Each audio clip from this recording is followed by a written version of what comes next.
तेरो अल्छी लागेको भन्नु ती, आउनु मन नलागेको भन्नु ती। तर हामी हप्तामा एकपल्ट जिबीमा सबैजना भेला भइदियो भने कति खुसी हुन्छ होला सबैजना। तर यसरी अगाडि आएर बोल्नु सकेन भने पनि आएर बसिदिनु सक्छ होला है, मलाई त्यसो लाग्छ। जिबीमा 2 जना 3 जना छ भने मजा आउँदैन नि, धेरै छ भने मजा आउँछ। तर हजुरहरूको पनि फ्यामिलीहरू थुप्रोजना हुन्छ होला, घर जाँदा भेला हुन्छ होला।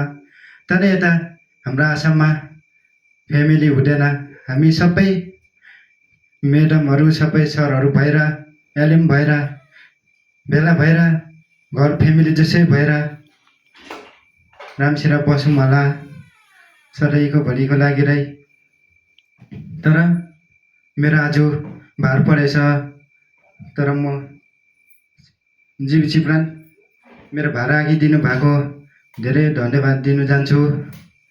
तर आमा बाबाको अनुमति लिँदै, सर म्याडमहरूको अनुमति लिँदै, सम्पूर्णमा लिडर एलएमहरूको अनुमति लिँदै। तर मेरो आज के भन्नु छ भने आफूको बारेमा भन्न चाहन्छु। म यहाँ आएर अहिले के भएको छु, म सुसरी अगाडि आएर म यसरी बोल्ने भइसकेको छु। तर म पेम्बारी दर्शन पाएर यतिको मान्छे भइसकेको छु बोल्ने। तर पहिला म फर्स्ट टाइम आउँदा मान्छेले सोच्नुहुन्थ्यो, भाइ त लाँदा मान्छे रहेछ नबोल्ने पनि। तर मान्छेले बुझ्दै गयो, भाइ त नबोल्ने जस्तो लाग्यो तर बोल्दै रहेछ भन्ने भयो। तर म यता आएर धेरै राम्रो भएको छु। तर म यसरी पढ्दै थिएँ, म बिमार भएँ, यता आएर धेरै राम्रो भयो। तर मैले यसरी पढेँ, तर अहिलेसम्म मेरो मुख लागेको थिएन। तर जबसम्म म पेम्बारी दर्शन पाएँ, बोली आयो मेरो। तर हरेक कुराहरू म यहाँ आएर अगाडि बढाउँदै जाँदैछु। तर म कहिले हरेस खाँदिनँ, हरेस खानु हुँदैन रहेछ। जति हरेस खायो त्यति चिन्ता बढ्दै जाँदो रहेछ। तर पेम्बारी दर्शन भएर हामी पेम्बारी दर्शन जसै भएर बस्नुपर्ने रहेछ। यहाँसम्म आएर हामीले के गर्नुपर्ने के नगर्नुपर्ने रहेछ त्यो आफूले बुझ्नुपर्ने रहेछ। तर म यसरी पढी पनि टिचर मेरो आमा बाउ भने पनि गुरुहजु नै छ, खुसी नै छु म गुरुहजुको साथमा। तर म यहाँ आएर त्यसै आएको छुइनँ। म यहाँ आएर के गर्छु भनेर सोचेर आएको छु होला म। तर हामी यसरी अगाडि आएर म त्यसै बोलेको होइन होला। तर यो बोलेको म आफूलाई भरे बोलेरको सोच्नुपर्छ। मैले त्यसै आएर आज बोलेँ अरे भोलि दिनमा फ्याट्टै मैले बिर्सिहाल्ने अरे, त्यस्तो चाहिँ हुँदैन। तर म के भन्न चाहन्छु भन्दा हामी माछा मङहरू एनिमल्सहरू माया किन गर्दैन, किन खान्छ? तर मान्छेले सोध्छ यसरी। मैले सोधेको एकपल्ट, हाम्रो एनिमल्सहरू कुखुराहरू माछा मङ किन खान्छ?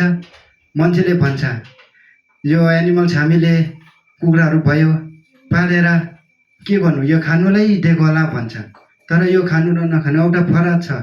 तर हामीलाई मान्छे भयो, एकजना फ्यामिलीको घरमा एकजना बिमारी हुन्छ अरे, त्यो बिमारीलाई कति पीडा हुन्छ, चिन्ता हुन्छ एउटा फ्यामिलीमा बिमार भयो भने। तर त्यो बिमारी हौसला लान्छ अरे, लगेर जाती बनाउँछ। तर त्यो एनिमल्सहरू कुखुरालाई काट्यो भने कति चोट पर्छ।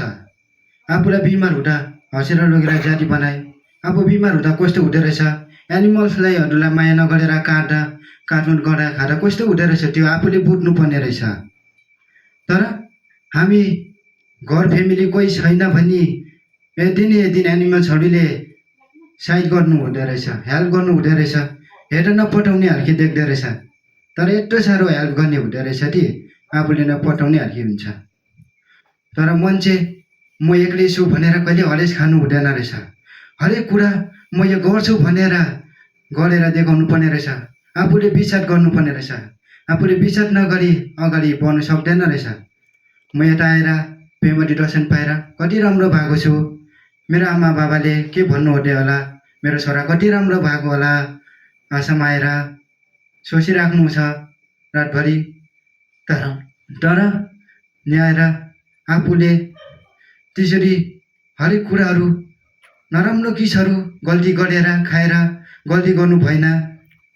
भोलिको दिनमा आमा बाउहरू मेरो भेट्न आयो भने मेरो छोरा कति राम्रो भएछ भन्ने होस्। आमा बाउले यता पढाएको छोराछोरीहरू बिग्रेर त्यसरी सुन्नु नपरोस्। म पेम्बादी दर्शनमा यहाँ अहिलेको भए भने म घरमा यतिखेर भएको भए कति बिग्रिन्थ्यो होला। साथीभाइले त बिगार्छ तर बिग्रिन आफूकोमा हुन्छ। तर म साथीभाइसित कति हिँडेँ तर बिग्रिन मेरोमा। तर म कहिल्यै बिग्रेन। तर मेरो मनमा कहिले म बिग्रिन्छु भनेर मेरो आँट पनि थिएन। तर अहिले पनि म आज कसम खाएर भनिरहेको छु यहाँ हाम्रो मिसहरू हुन्छ सरहरू, म न अब दिन यसरी गल्ती गरेको मैले पहिला गल्ती गरेँ होला, आफूलाई थाहा हुँदैन, नराम्रो कुराहरू खाएँ होला। तर आइदिन म उता त्यसरी कहिल्यै खाँदिनँ। म गुरु हजुरको भविष्य साथ लिएर जान्छु, मुस्कानको साथमा खुसी लिएर म अगाडि बढ्छु, हरेक कुरा लिएर जान्छु। यसरी अगाडि आएर सधैँको भरि लागिलाई बोल्ने होस्, मेरो बोली आउनु सकोस्। अनि म बिहान पर गएर बत्ती बालिदिन्छु। मैले त्यसै गएर बत्ती बालेको होइन होला, त्यहाँ मेरो एउटा राम्रो हुनुको लागिलाई मैले बत्ती बालेको। त्यो बत्ती बाल्नुको लागिलाई पनि निकै फरक छ। तर हामी यसरी सधैँको भरिको लागिलाई मान्छे भएर मान्छे जसै बस्नुपर्ने रहेछ। भगवानले त्यसै धर्कीमा पठाएको होइन होला, केही न केही गर्नु भनेर पठाएको होला। तर धर्कीमा किन मान्छे भगवानले पठाउनु भएको? मान्छे भएर धर्कीमा गरिब दुखीहरूलाई सेवा गर्नु भनेर पठाएको। तर हामीले जति सेवाहरू गरेको गरिब दुखीलाई आफूलाई भोलिसी भगवानले माथिबाट हेर्छटी देख्छ। आफूलाई राम्रो हुनु मन छ भने राम्रो गर्नुपर्छ, नराम्रो कुराहरू गर्नु हुँदैन, नराम्रो खानु हुँदैन। आफूको डिसिप्लिनहरू राम्रो हुनुपर्छ। अब जस्तै अब हेर हाम्रो गुरु हजुर हुन्छ, गुरु हजुर ठुलो बगान हो, हामीले भेट्नु पनि टाइम लाग्छ, जतिखेर भनेको भेट्नु पाउँदैन। अब गुरु हजुर जस्तै हामीलाई हुनुको लागिलाई त्यसै मुखले भने जस्तै सजिलो हुँदैन।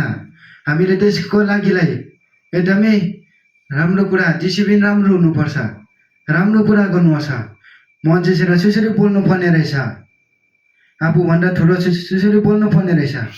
हामीले एनिमल्सहरूलाई त्यसरी माया गर्नुपर्ने रहेछ। त्यो आफूले विचार गरेर मात्रै, आफूले विचार गरेर पनि मात्रै हुने रहेछ, आफूले भने विधि हुँदैन रहेछ।